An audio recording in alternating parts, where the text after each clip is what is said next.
আসসালামু আলাইকুম গাইস, কেমন আছেন সবাই? আশা করি অনেক ভালো আছেন।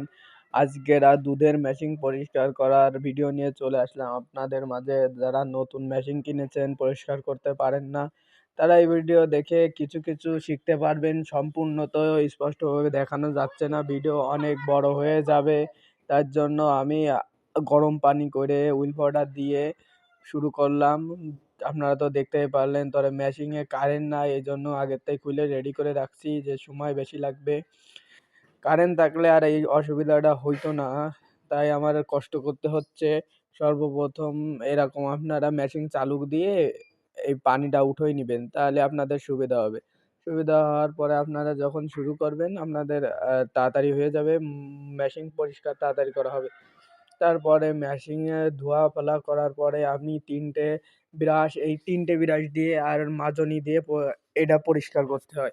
আপনারা আরো ব্রাশ আছে, ওগুলো দিয়েও ব্যবহার করতে পারেন, কিন্তু এইগুলো দিলে ভালো হয়। ওই দেখেন, সর্বপ্রথম পাইপের ভিতরে পরিষ্কার করতে হয় ওইটা হুইল পাউডারে পানি দিয়ে, বা আপনারা যদি পারেন একটু স্যাভলন দিয়ে নিয়েন, যাতে স্যাভলন দিলে ভালো হয়। তো প্রতিদিন পরিষ্কার করা হয় না, প্রতি সপ্তাহে একদিন।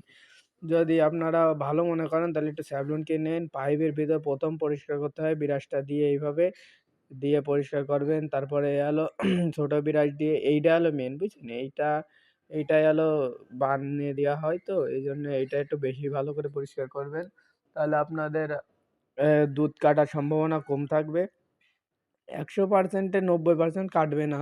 তারপরে আপনারা এইভাবে আস্তে আস্তে আস্তে আস্তে করে পরিষ্কার করবেন। আমি ভিডিও করেছে, কিন্তু যে অত স্পষ্টভাবে দেখানো যায় নাই। আপনারা একটু বুঝে নিয়েন। তাড়াতাড়ি তাড়াতাড়ি করার জন্য একটু ব্যস্ত ব্যস্ত হয়ে গেছে। এভাবে ডইলে আস্তে আস্তে করবেন, তাহলে আপনাদের খুব সুবিধা হবে। আর এই মেশিন পরিষ্কার করতে হয় প্রতি সপ্তাহে একদিন। আর এর আরেকটা মেশিন আছে যেটার মাধ্যমে এটা চলে, সেটাও তেল দিতে হয়। আপনাদের সেটা পরের ভিডিওয়ে দেখিয়ে দেব। ওই তেল দিলে ওইটার মাধ্যমে এই দুধ দহন করা হয়। এটাই ভালোভাবে আপনারা পরিষ্কার করবেন, নাই তো দুধ কাটার সম্ভাবনা থাকবে। তারপরে আমরা এটা পরিষ্কার করার পর ধুয়ে তারপরে আমরা আবার রোদে দিয়ে ধুতে হবে, যাতে জীবাণু থাকলে সব কাইটে যায়। আর পাশে আপনারা একটু স্যাভলন দিয়ে নিন, বুঝছেন? স্যাভলন হলো খুব উপকারী, জীবাণু সব মারা যাবে। এভাবে আস্তে আস্তে পরিষ্কার করবেন। আপনারা তো ভিডিও দেখলেন কিভাবে পরিষ্কার করছি।